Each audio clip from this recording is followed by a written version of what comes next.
Welcome, everyone. Thank you for being here. I'm going to get started really quickly because I know Dr. Milewicz has a lot of exciting information to share with us, and we have only the hour. We can't force her to stay longer today because she has lots of work to attend to, so we are going to be efficient. But I will just quickly do an intro here. And we all know where we're at. So my name is Ellen Hostetler. I'm the Chief Science Officer for the John Ritter Foundation for Aortic Health, and we are very pleased to be hosting this event, the third, I think, in the ACTA2 series that we're doing with the Genetic Aortic Disorders Association Canada. And I'm joined by Chrisanne Campos here today, who's their scientific director.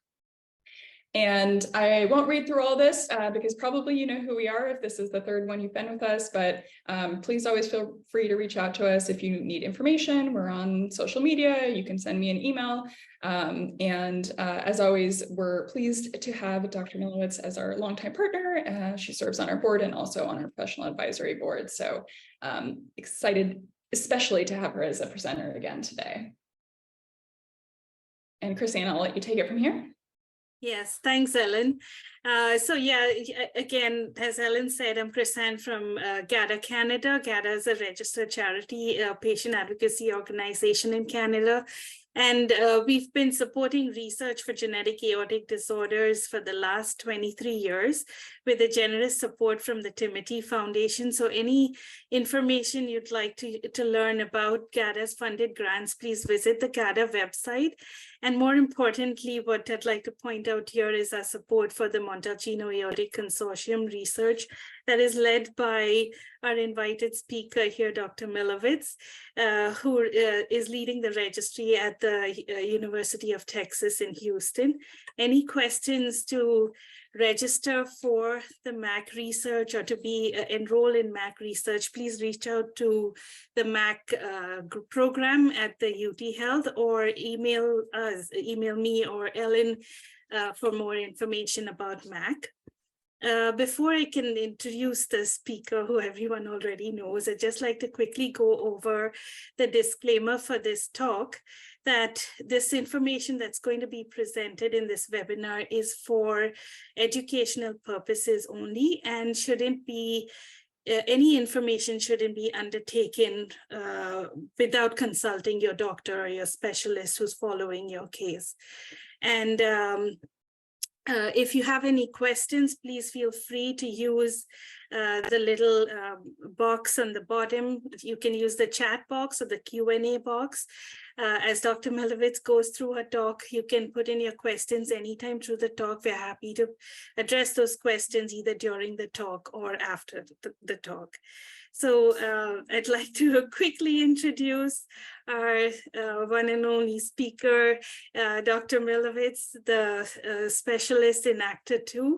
She is the President George H.W. Bush Chair of Cardiovascular Medicine, the Director of Medical Genetics, and the Vice Chair of Internal Medicine at the University of Texas in Houston.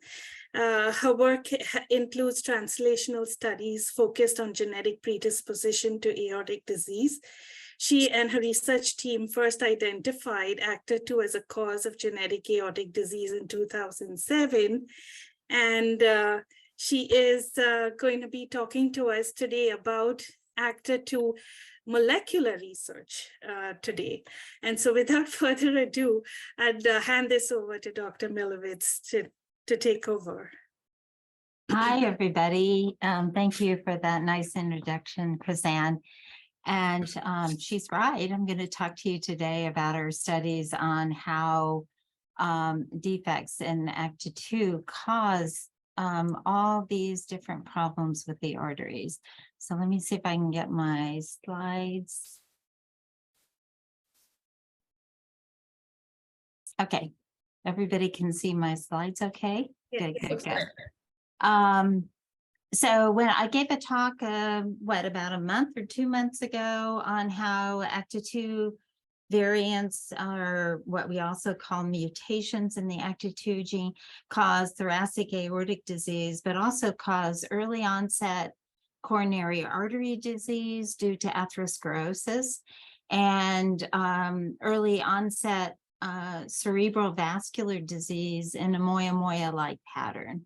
And I didn't have time during that talk to really talk about the molecular biology. And quite a few people wrote into the John Ritter Foundation and GATA and said they really wanted to have some idea in terms of what's going on at the molecular basis. So I'm going to talk about that and try to make it very simple enough that you don't have to have a PhD in biology or molecular genetics to understand this.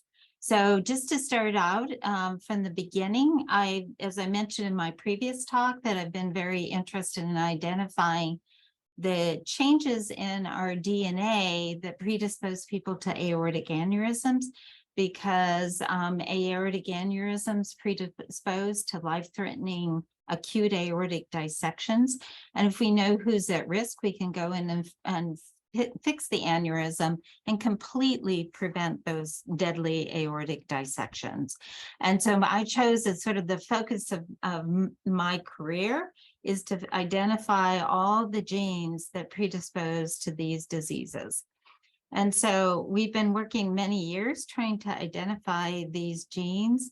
And here's a list of genes we have, my lab, along with some other labs around the world, have identified for this disease. And so these are all genes that cause aortic aneurysms and dissections. And I'm going to change my pointer so that it's a laser pointer.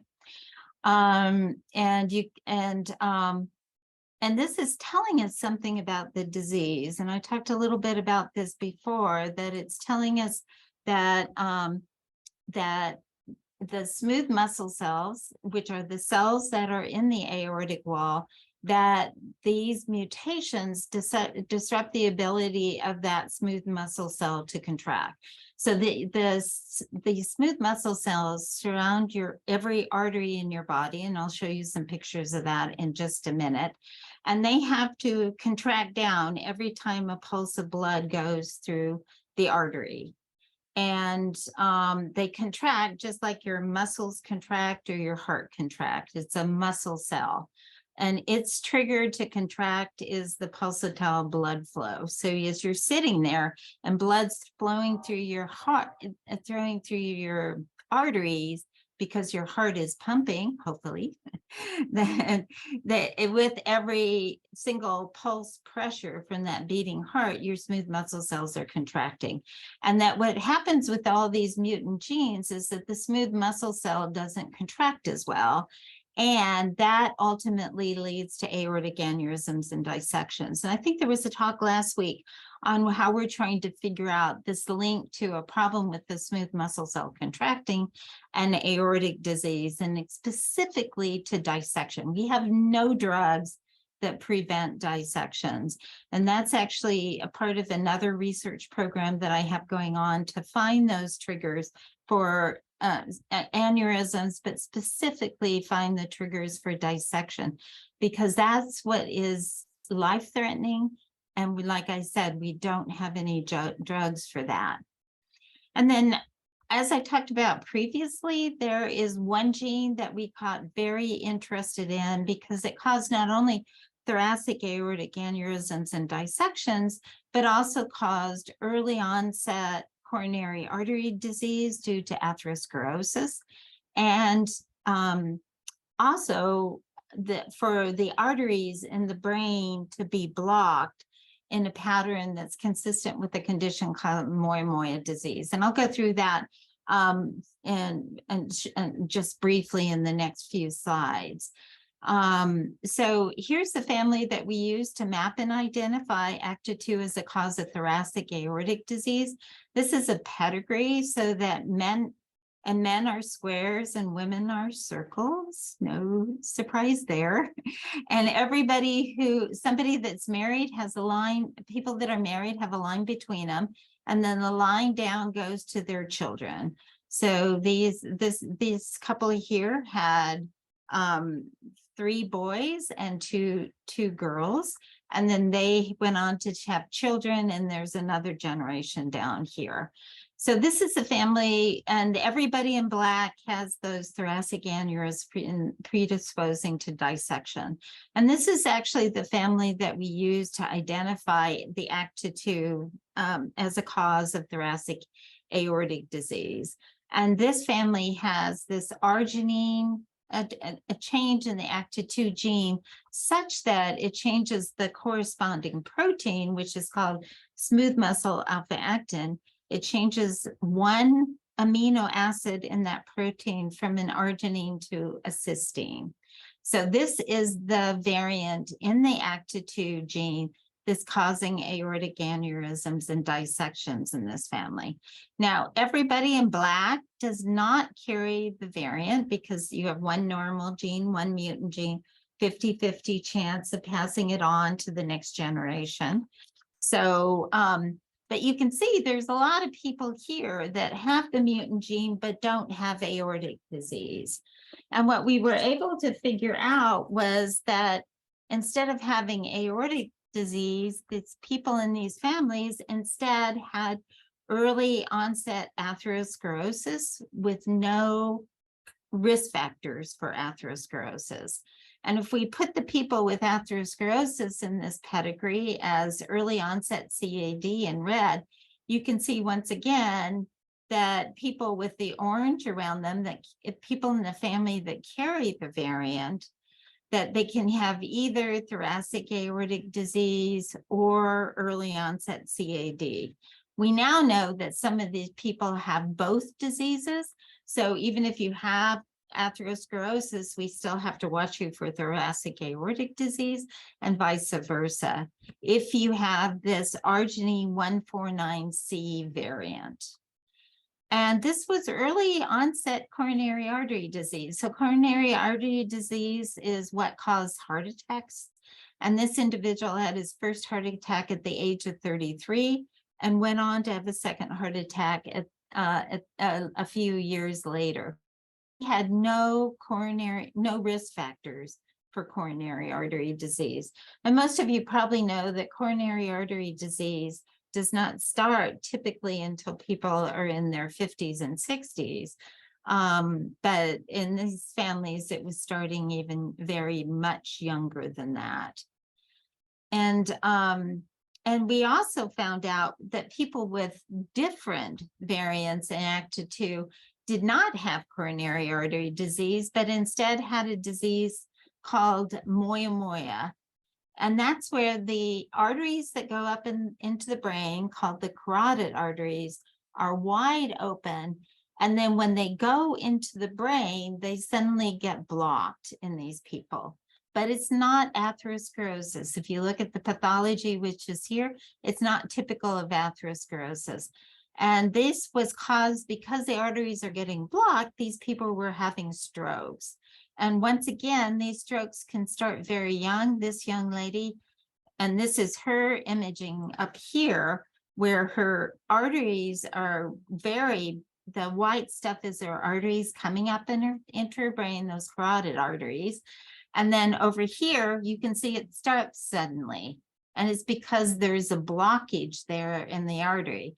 And over here, you can see it goes from being pretty wide to being very narrow and almost block. And it's not surprising given the fact that these are two of the major arteries that provide blood to the brain, that she actually ended up having a stroke at the age of 16 because of this blockage.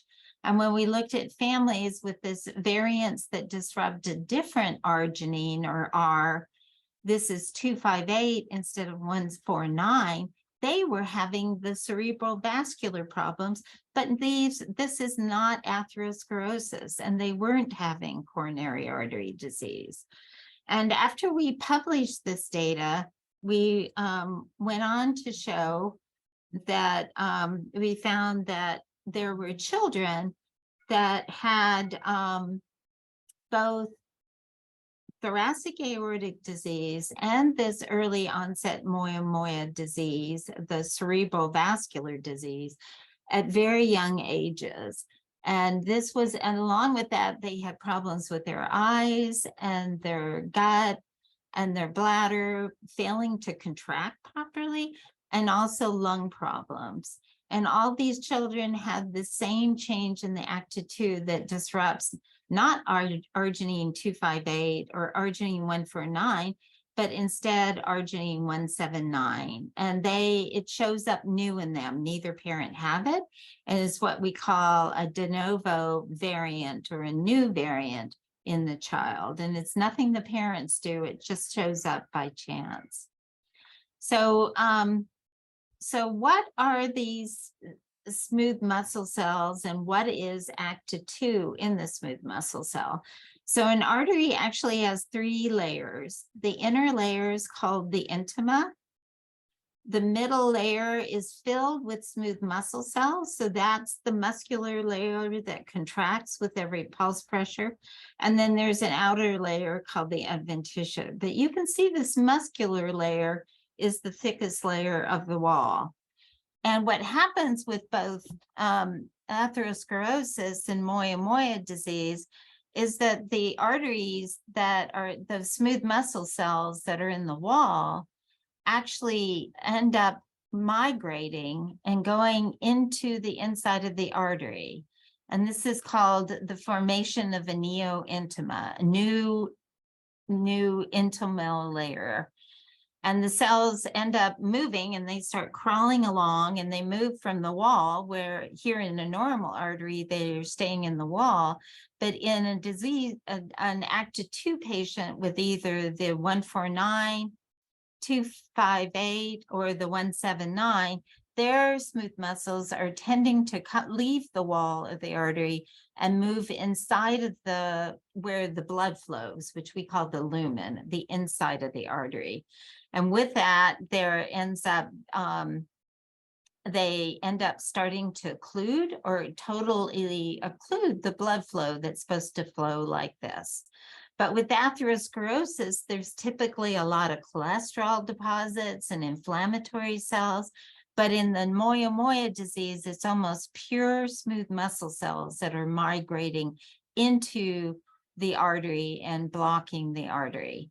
So we started out from the very beginning with a hypothesis that that with ACTA2 mutations, there's 2 different things that can happen with the arteries, a few different things that can happen with those smooth muscle cells. And for all the variants in ACTA2, there is a decreased contraction of the smooth muscle cells. And in the large artery with lots of pressure from that pulsatile blood, that leads to thoracic aneurysms and dissections. But with a few variants, and specifically 149, 258, and 179, that for some reason they cause the smooth muscles to migrate and potentially proliferate more. And in the small arteries, that ends up closing off the arteries, leading to coronary artery disease and moyamoya disease. So this was our initial hypothesis. Obviously, these are 2 different processes, so we needed to separate that out into studying these different mutations. And when the first question we asked was what was different about these mutations that cause the smooth muscle cells to start moving into the inside of the artery and instead of staying in the wall where they're supposed to stay. And here's all the variants that we have in ACTA2 to date. And here's just a 3D reconstruction of the protein and where they are. This didn't really tell us too much about where the mutations are. Like 149's over here and 258's up here, but it doesn't really tell us that much. There's a lot of variants that don't disrupt that R or for arginine, and they're all down here, and they just, right as far as we know, just cause thoracic aortic disease. But if we look at all the arginines, we're still trying to figure it out, but we know this other arginine can cause coronary artery disease along with that 149C. And then we have these 2 green variants that cause the moyamoya-like disease, and that's 179 and 258. And I'll get back to some more details about some of the newer variants that we've found that kind of overlap with 149 and 258 in a minute. But first, I want to just really start out by talking about the 149 and how we figured out what the pathway was to atherosclerosis. So I think everybody knows that high cholesterol is in your blood is the major risk factor for atherosclerosis, and that if you take a statin, or that statin blocks cholesterol synthesis in the liver, and that pulls the cholesterol out of the plasma and lowers the plasma. And statin has probably been the #1 drug in terms of saving lives worldwide. Saving lives of people that are at risk for atherosclerosis. Atherosclerosis is still the #1 killer worldwide. And with using statins to bring down blood cholesterol levels, it's really helped to do away with a lot of atherosclerosis. So the first thing we did was we engineered a mouse to have that arginine 149C variant, and then fed it, put it on a background of an ApoE mouse that gets atherosclerosis, and then asked, does the ACTA2 mouse have more atherosclerosis? That when we put in that ACTA2 mutation, does it have more atherosclerosis than your typical atherosclerotic mouse? And here is the males and females with that ApoE background, because for mice, we have to do something to them to get them even to form atherosclerosis. So in this case, we put them on this, we modified their genetics a little bit. And what's shown here is this is the aorta coming up and going down all the way down to where it branches into our legs. And these are the femoral arteries down, the iliac arteries down here. And all the red parts, this is the stain we use that stains that cholesterol, so we can pick up the plaques with cholesterol. And you can see that most of it is up here in the first part of the aorta.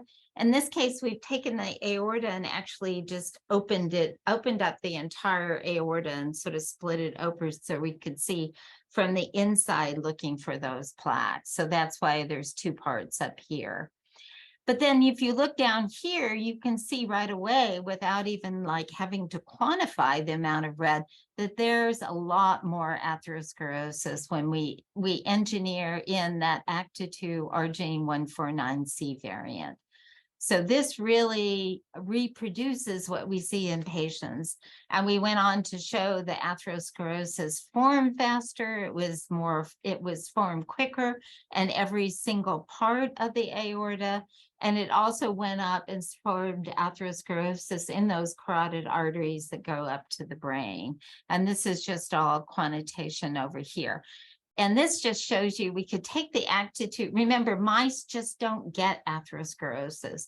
And we could take the arginine, the ACTA2 arginine 149C mouse by itself without the ApoE and so on, and it would form atherosclerosis even without the ApoE background. And I don't think that's actually been seen in a mouse model previously. So now we know that this mouse really shows what goes on in the humans. And so we wanted to figure out what the pathway was from this. And I want to say, if you look at the blood cholesterol between the ApoE and the ACTA2 arginine 149C, there's no change in blood cholesterol. Both of them have slightly elevated cholesterol, but there's no difference. So it's not due to the blood cholesterol. So we wanted to see if we could figure out, we've got this mutation in ACTA2, which actually encodes a contractile protein in the smooth muscle cells, should have nothing to do with atherosclerosis, and figure out how it's causing this disease. So the first thing we found out was that the ACTA2 arginine 149C change caused the protein to not be folded correctly. So the ACTA2 makes this protein called smooth muscle alpha actin, and inside the smooth muscle cells, it forms long filaments And that's the filaments there that allow the smooth muscle cell to contract, because those filaments are critical for contraction. And so what you want to do is the protein's being made, you put it into a complex so it folds properly before it starts polymerizing, because otherwise it would mess up the polymerization. And so what we found was that normally the actin goes into a complex called the CCT, and it looks like a little pot, and that goes in, it closes, folds it, and then lets it go, opens back up, and that's the way it functions. And what happened with the 149C was the actin monomer would go in the pot and it would close, and then it wouldn't open back up and release the protein.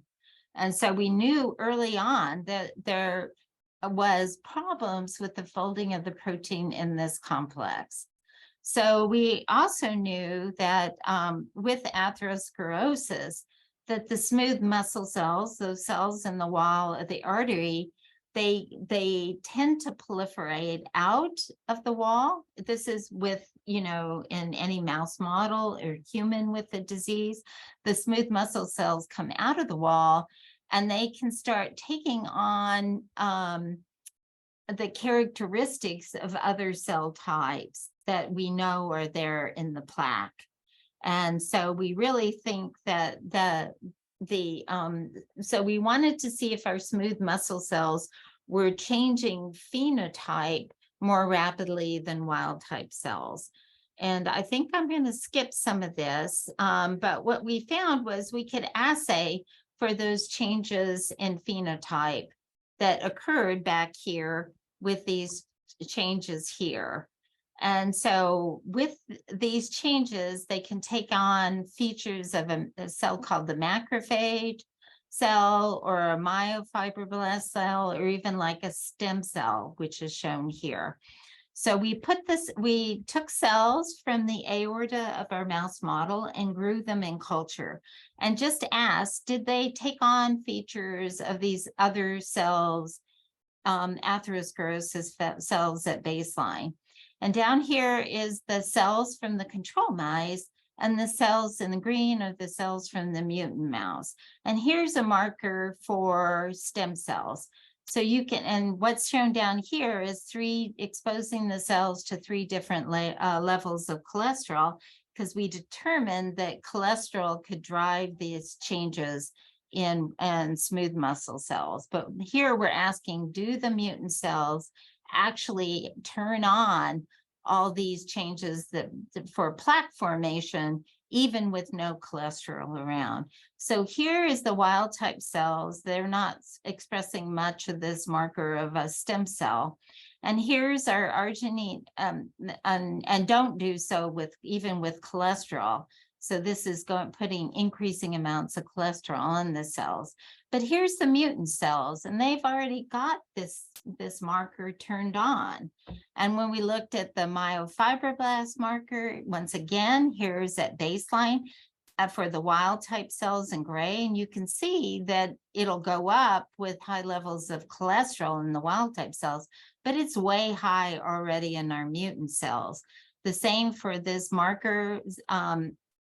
Plaques often have calcium in them, and it's because the smooth muscle cells start taking on features of bone cells. And here's one of those features of bone cells, and you can see that it's not turned on at 0. And in the wild types, it's not turned down at 2.5 mg per ml cholesterol in outside the cell.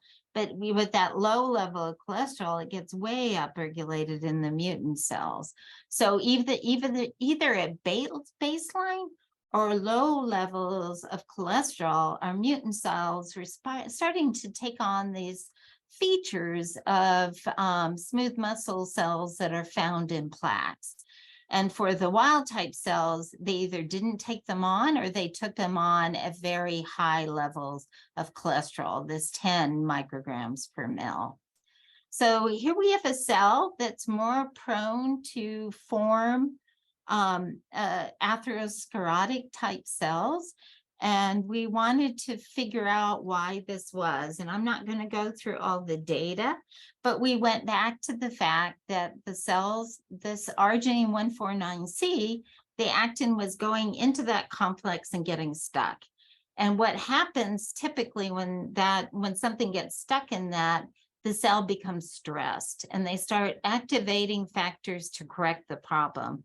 And one of the factors they activate is called heat shock factor 1, or HSF1. And this is a cell stress protein that gets turned on from a bunch of different factors that can activate cell stress, including, it was first described by just when you just heat up cells above 30, our typical temperature that our body is, and just heat them up a little bit, just a few degrees, they turn on this HSF1. And now we're finding this mutant actin is turning on HSF1. But then what we found was that HSF1 was activating specifically cholesterol biosynthesis and upregulating a gene called HMG-CoA reductase. And with that, there was an increase in the amount of cholesterol in the cell. The cell was suddenly making more cholesterol because HSF1 was turned on. And that was driving increased cellular levels of cholesterol and turning on those modulation markers. So here we had the wild type cells where you had to put cholesterol on the cells to turn them on. But in our mutant cells, this pathway was turning on those modulation markers because it was increasing the amount of cholesterol the cell itself was making. Now, the beauty of this pathway is the turning on these enzymes like HMG-CoA reductase is responsible for the increased cholesterol in the cell, and we can block that pathway with statins. If you come in at statins actually triggers blocks HMG-CoA reductase, and that's why it's so effective in blocking cholesterol made by the liver. But it turns out it can also block cholesterol made in smooth muscle cells. And we went on to show that if we took on mutant mice with this, the ACTA2 R179C mice on that ApoE background, and here's our just ApoE, our control mice, and the amount of atherosclerosis, once again, is all these red streaks in here. You can see the increased amount in our ACTA2 compared with our control, and both of them go down to some extent, but you can see that with statin treatment, and in this case we use pravastatin, but any statin would work. It's just that the mice tolerate pravastatin the best. And with that treatment, you can see it blocks almost all the atherosclerosis in this mutant mice. And that's quantified over here. It definitely blocks it down to what is there in the wild type. And this was without altering the serum cholesterol at all. I mean, it's pretty amazing. And this really tells you that how much cholesterol you're making inside the cell can also drive atherosclerosis, not just how much cholesterol there is outside the cell and coming into the cell. So right now, this tells us that we can block the increased atherosclerosis associated with some of those ACTA2 variants that predispose to atherosclerosis by just with the statin. And we were recommending that individuals with ACTA2 talk to their doctor about their risk. And we're trying to figure out which variants increase risk and which don't. And I'll talk about that in just a minute. And then if you do have an increased risk, that you go ahead and start the statin, have a calcium score in your late 20s, at the latest in your early 30s. And if the calcium score shows any evidence of atherosclerosis, go ahead and start a statin at that point. And we more have, as we get more data on that the calcium scores on patients with ACTA2, we may end up altering that recommendation. But right now we don't have much data on calcium scores with ACTA2 patients. But we know that is a good marker of atherosclerosis already. If you come up with a calcium score above baseline, that you're already starting to form those plaques. And like I said, those are forming because smooth muscle cells are turning into that bone-like cell, and they're doing that also in our mutant cells. So I'm not going to go through a lot of the details. So are there any questions about the atherosclerosis? Are there any questions in the chat? Did Ellen and Chris-Ann, did you follow that? No, that was super interesting. I feel like I've never understood it so well. So this is having heard much of this internally presented before, this is very helpful for me. There was one question, which I think you had were talking about here at the end, but they asked, in ACTA2 coronary artery disease, is there significant calcification in individuals with a premature CAD presentation? When should ACTA2 be suspected in an individual with premature CAD? Yeah, I think a calcium score will be good to assess plaque burden in patients with ACTA2 R179C. The plaque looks just like it does in the wild type mass. Unfortunately, we don't have many plaques to look at in patients with ACTA2 mutations. And that's because, with any sort of surgery or stenting, we don't get the tissue to actually look at it. But the cells themselves, even the cells from humans, and I haven't gone into that, they tend to modulate into the bone-like cells, more rapidly than the wild type. So I still think calcium will be a good marker for the extent of plaque. And those calcium scores are performing very well and predicting who needs to get on statins in the general population. So I think it'll work as well for ACTA2 R179C based on our data, but stay tuned. We continue to collect information about the atherosclerosis and about those calcium scores and the extent of atherosclerosis. And I talked a little bit about the extent of atherosclerosis, that in patients with ACTA2 R179C, that it can extend to other arteries in the body beyond the coronary arteries too. So we need to look elsewhere. She also asked when should it be suspected in someone with early onset CAD. So I guess I think if the specific variants is going to be early onset, and we know about these two variants here, R118 and R149C. This is actually the most common variant we see in patients with ACTA2, this 149C, and it's about worldwide, about 25% of the people with an ACTA2 variant will have this R149C. So it's very common. And what we can do is start assaying for this pathway. What we're doing now is assaying every single variant in the gene, because now we know the variants that don't cause atherosclerosis don't activate HSF1, and those that do cause atherosclerosis will specifically activate HSF1. So Mauro and Shuyan from my lab are busy.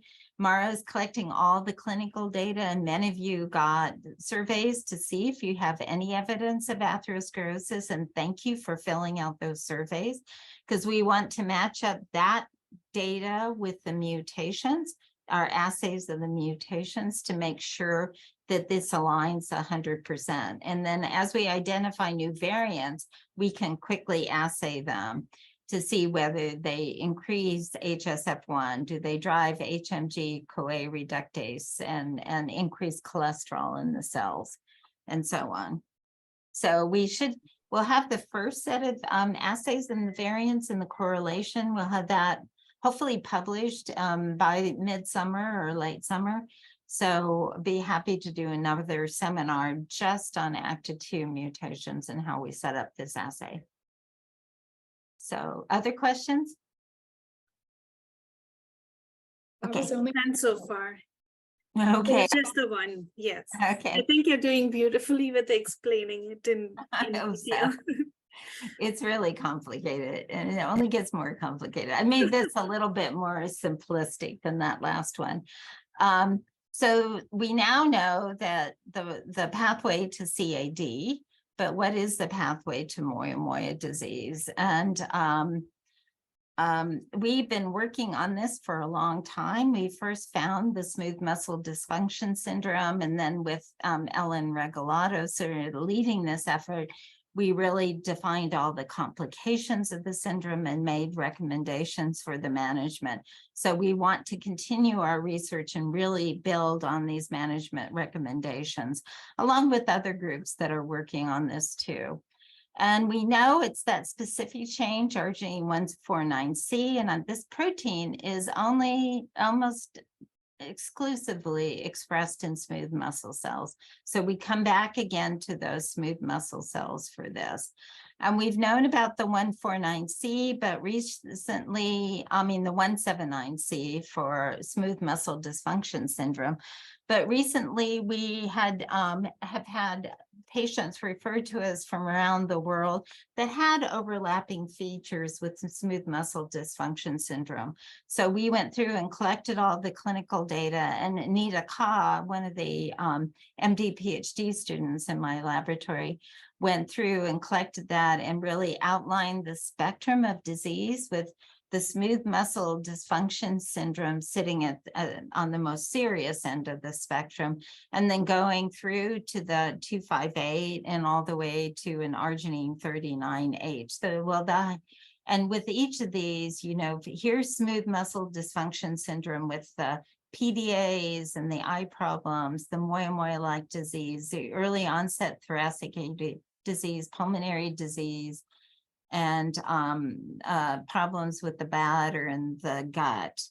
And then you can see that there's overlap with some of these features with the other mutations, but none of these other conditions has all the complications. But this is telling us something about the molecular biology.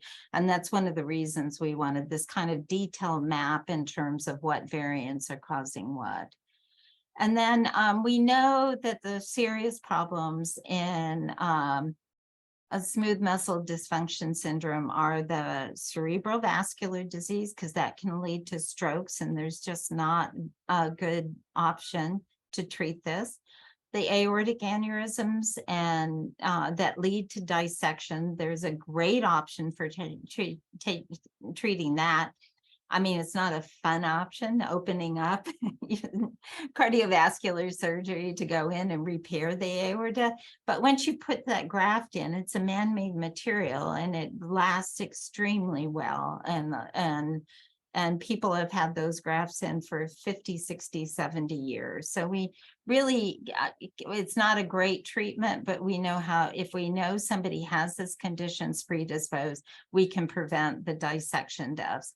And the thing we understand least is the problems with the arteries, and we'll be working on that next, and working with some experts in pulmonary disease. But what I'm going to talk about is our work on moyamoya disease and trying to understand, like globally, why this particular variant, that 179, is so much more severe than all the other variants. And so we start out getting cells from patients, and then we can differentiate those into stem cells that can be any type of cells, and then take them into smooth muscle cells. We made an SMDS mouse model where we knocked the mutation in to just smooth muscle cells. And then we can take smooth muscle cells from this mouse model and from the patients themselves and grow smooth muscle cells in cultures. So we've used these three different systems to really understand what's going wrong with this variant.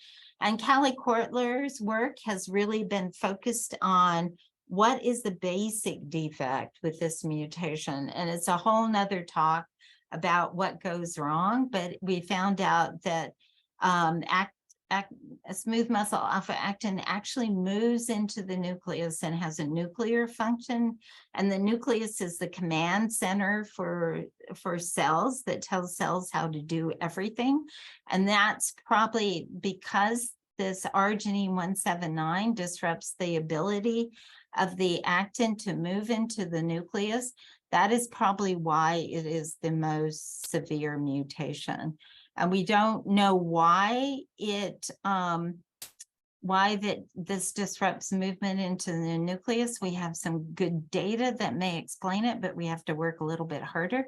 But what we know happens when the smooth muscle alpha actin that's made by the ACTA2 gene, when it doesn't go into the nucleus, we know that the cells do not become fully differentiated smooth muscle cells.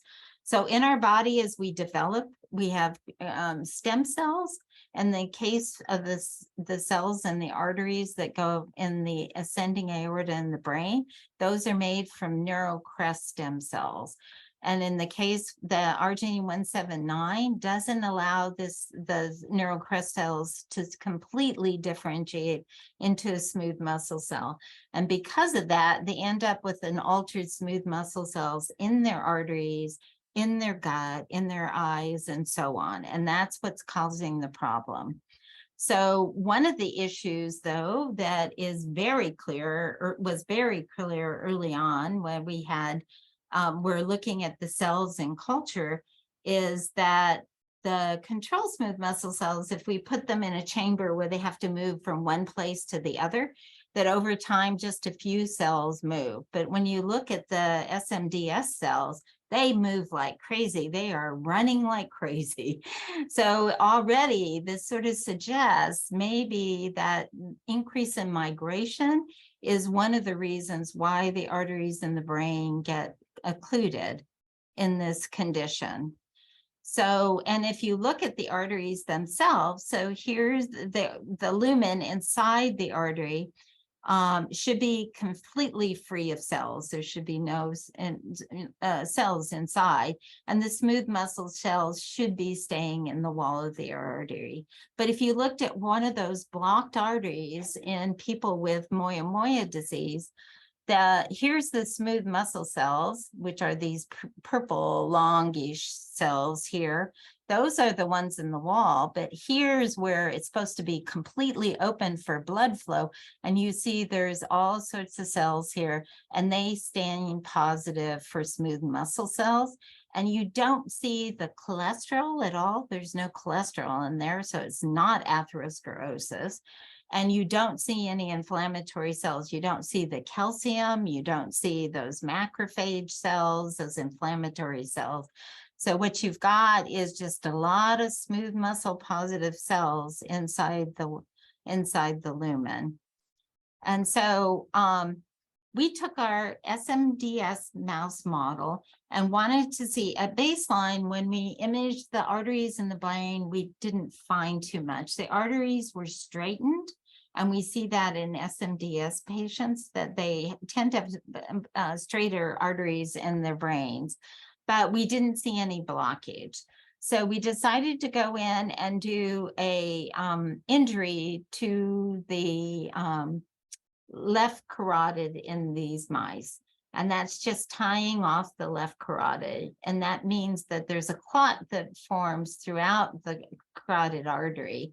And over time, so we've blocked the artery, there's a clot that forms, but over time that clot goes away and you may be left with a few extra cells inside the lumen, but most of the smooth muscle cells will be in the wall in a control mouse. So we wanted to see what would happen with an SMDS mouse. So we did the same injury to that left carotid artery, and here's the artery in the SMDS mouse. And you can see inside the purple cells, there's nothing in the lumen left over. The clot's completely gone. And you can see that the pink cells here are those smooth muscle cells, and they are all in the wall. But here's the SMDS mouse, and you can see right away the artery is bigger. And here's the wall. It's very, very thinned.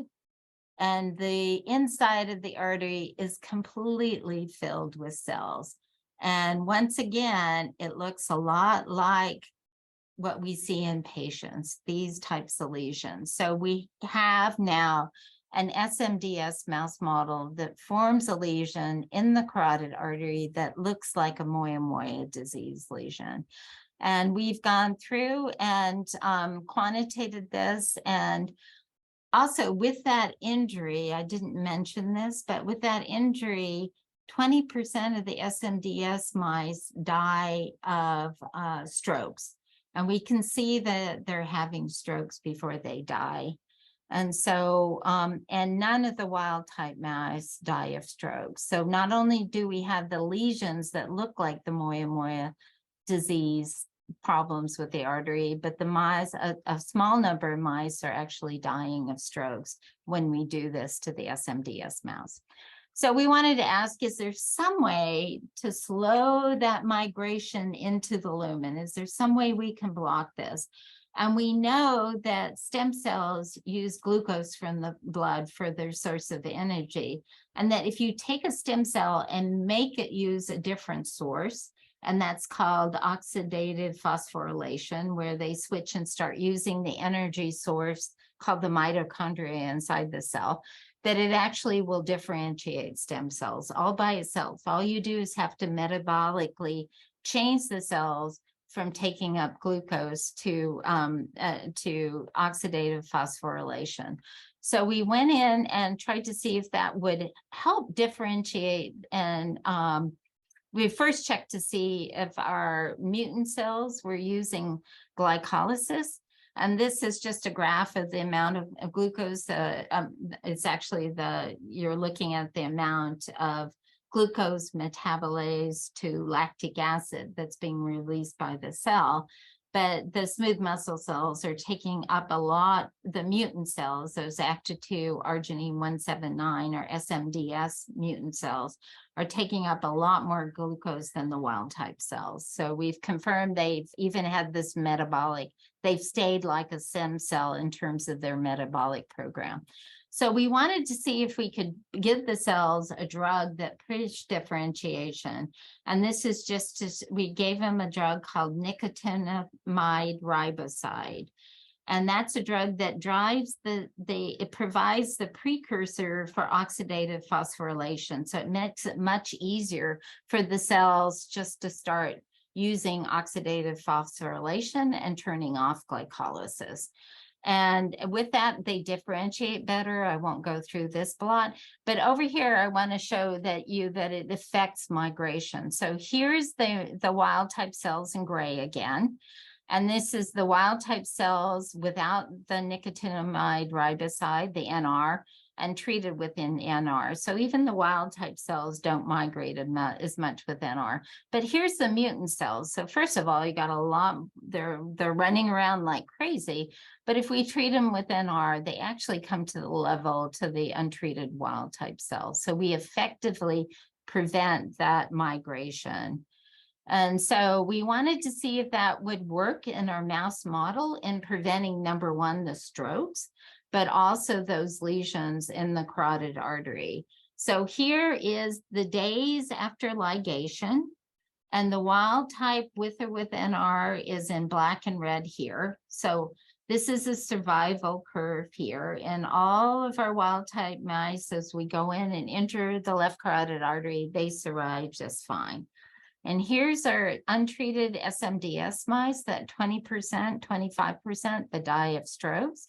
And here's, if we treat them with NR at the time of the ligation, the number of mice that are dying of stroke is less. And to make all this statistically significant, we'd have to do hundreds of mice. So we're probably not going to pursue that. But this is very encouraging that it's preventing ischemic strokes in the SMDS mice. And then we looked at the lesions, and that's shown over here. Here's the wild type in the SMDS mice treated with just a vehicle or just with the stuff we put the NR into, which is just water. So they're not treated with anything. Here's those lesions. And if we give them NR, here's the wild type again. And now here's the mutant mouse. They're with little to no cells in the lumen. The lumen is clear and open. Now the artery is still bigger than it is in the wild type.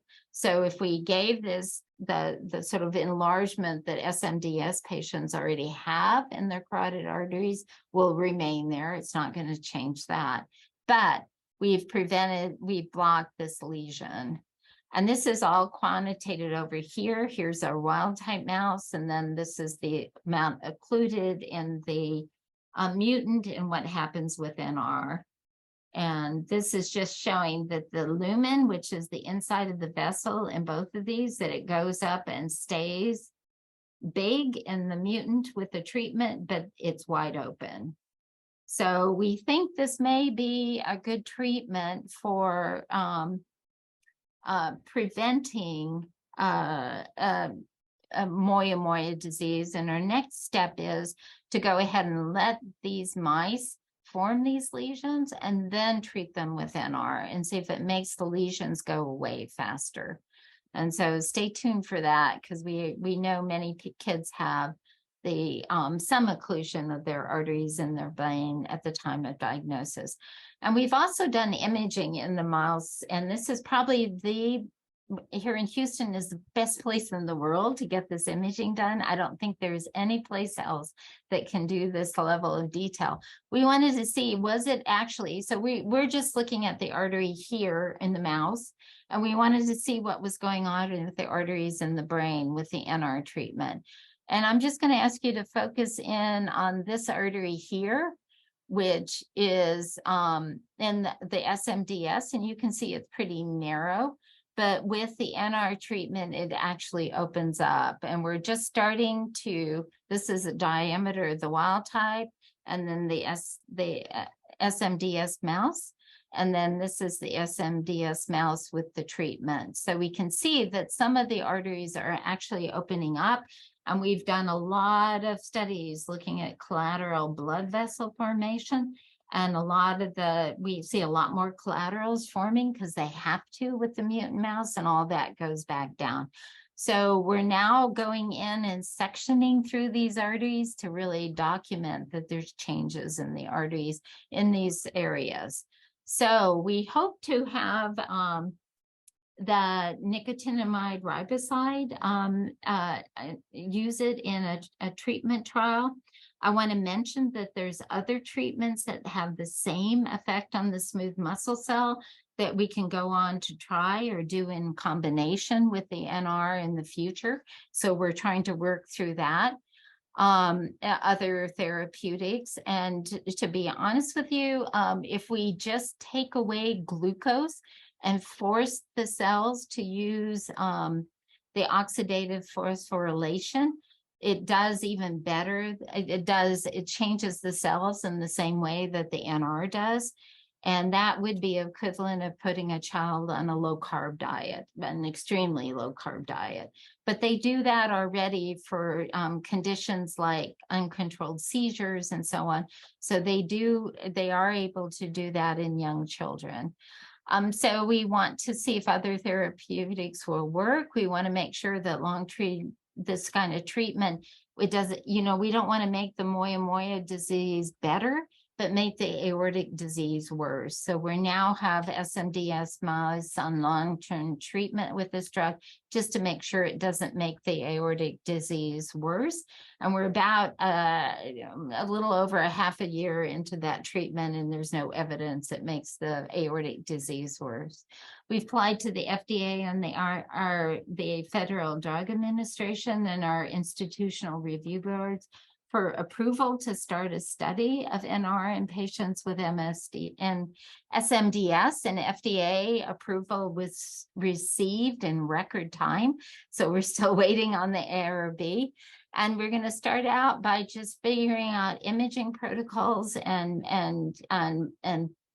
data from blood collections to really confirm with NR that we can change the phenotype in human smooth muscle cells. And we have imaging and blood studies that we can do to prove that. And then we'll use that data to actually design, to start the clinical trial. So the IRB, we're working on the final changes, but we hope to start bringing people to Houston in June or July at the latest to start this part of the study. And so we filled in this arm, and we've got a treatment for at least the moyamoya disease. Like I said, we're working through a large amount of funding from a foundation called the Leduc Foundation to really understand those triggers of aortic dissection. But in the meantime, we have a good treatment for that in SMDS patients and in ACTA2 patients in general. And then now we have a treatment for the CAD, just that high, pretty rigorous treatment with statins. And I just want to thank everybody in the lab. These are the people: Callie Courtney, Abhi Chattopadhyay, Anita Kala, and Kavita Kaur, MD PhD students who are sisters who are in my lab. Pooja and Gwen, an amazing graduate student that does all our bioinformatics. And then Suvivi Manjunder. And then Mara Barrio is the one that's sending out those surveys and collecting all the data on atherosclerosis in patients with ACTA2. And then a lot of other, and really appreciate the John Ritter Foundation, GATA for funding, the Leduc, American Heart Association gave me their biggest honor as a grant to study SMDS, and that's a merit award. That is the highest prize they give, and I'm really grateful to them. And then we've had a large number of families, the Olivia Petra Cohen Research Fund and the Temerity Foundation, and some other families that have donated money for these studies. So thank you. And I have time to answer just a few questions before I'm going to have to run. Yes, thanks, Dr. Milewicz. This was very informative and I think very nicely explained. There's one question here in the chat box that's asking, is it possible for people to have more than one variant, ACTA2 variant? Can a patient? It does happen, and we have seen that in 2 patients out of the 500 or 600 ACTA2 patients we have in our cohort. So it's extremely rare. That I just have to say, this is so exciting to see, having, moving forward. Yes, for many years we've been talking about this, and it's really great to see the FDA approved it. It's amazing, a big step and a big hurdle. So congratulations to you and everyone who has been helping you in your lab with this work. We did have a question specifically about the treatment, which says, is it possible that the NR treatment may also help other symptoms of SMDS? Oh yeah, bladder, etc. I didn't have time to talk about that. I didn't think it would help like the bladder and the gut, but we had a surprising finding. So ACTA2 is really responsible for contraction in the arteries, but there's a different alpha actin that is responsible for the gut. And so I couldn't quite figure out why, the one that was the mutation in the gene that made the actin for the contraction in the arteries was disrupting the gut. But it turns out when that smooth muscle alpha actin must move into, when it moves into the nucleus, it's also important for turning on that gut actin, which is called gamma actin. And that same gamma actin is responsible for the gut and the bladder contracting, because the smooth muscle cells are contracting like this, every pulse pressure, whereas the gut and the bladder contract like this, then they let go, and then they correct. So it's a different kind of like biomechanical mechanism. But it turns out, so the smooth muscle alpha actin, if it's not in the nucleus, it turns off gamma actin. But when we give NR, it turns it back on. So amazing. And there's nothing wrong with the gamma actin. It's just that the alpha actin is disrupting it, because it's not going in the nucleus, isn't allowing it to turn on. So it must be regulated by alpha actin, but once it gets turned on, it should function just fine. So we'll see. I think it'll work very well for the gut and the bladder, but we'll have to see. I'm optimistic. I was surprised by that, really. Yeah, that's amazing. That's one of the fun things about research. It always surprises you. Well, I'll just also add that there are people saying thank you in the chat, and I understand much better. Thank you. So I think people got it successfully. There's not any questions, but I think it's kind of washed over people, and it's really exciting. And I want to say that I can't make it to the ACTA2, the SMDS meeting next week. I have to be in Amsterdam for a Leduc meeting, because I'm leading this research program, I have to be there. But David Murdoch, Dr. David Murdoch, a geneticist that's in my group, will be there to present this data and probably a little bit more detail than I'm able to present it here. A lot more detail into the other treatments we're trying also to be either an alternative, so that people have a choice of what to do, or in combination if it works better that way. So he'll have a lot more data to present and go through it again. If you didn't get it all this time, you can, I think you can join that through webinar. Yeah, and I think he's the first speaker there. Great. So. Yeah, Dr. Milewicz, I know you're in a rush to go, but there is one last question here. I know you presented on 149 and 179, but there's a question here. Is there a recommendation for testing for cerebral vascular disease with positive ACTA R179? I think that we would recommend some baseline imaging for moyamoya disease in that condition, because sometimes the first presentation is a stroke. But what age and how frequently, we really, we don't know that. I think right now I would recommend, if it was my child, I'd go ahead and get imaging as soon as the child was old enough to sit still and not have to be anesthetized during the imaging, and then have it rechecked every 5 years. So, yeah. Right now, we think that more than half the patients with arginine 258 will have some degree of the moyamoya occlusion. And what we're finding in the 179 should apply to the 258 in terms of treatment, because that also disrupts the 258, prevents the smooth muscle alpha actin from going into the nucleus also. Thank you. Thank you so much. I just wanted to also say that this was recorded, so we will make it available. So watch your inbox, and just add our ways to contact us on social media and website and email and all of that. But thank you, Dr. Milewicz, and thank you, Chrisanne. Thank you, guys. Yes, thank you. Thank you, Dr. Milewicz. Yeah, this is super informative. Yes, and thanks to everyone who attended again. It's just always good to know the interest in research. Thank you, Dr. Milewicz. I wish you the best too. Congratulations on all your research. Oh, thank you, Chrisanne. Thank you, Ellen. Thank Bye. you, everyone. Bye-bye.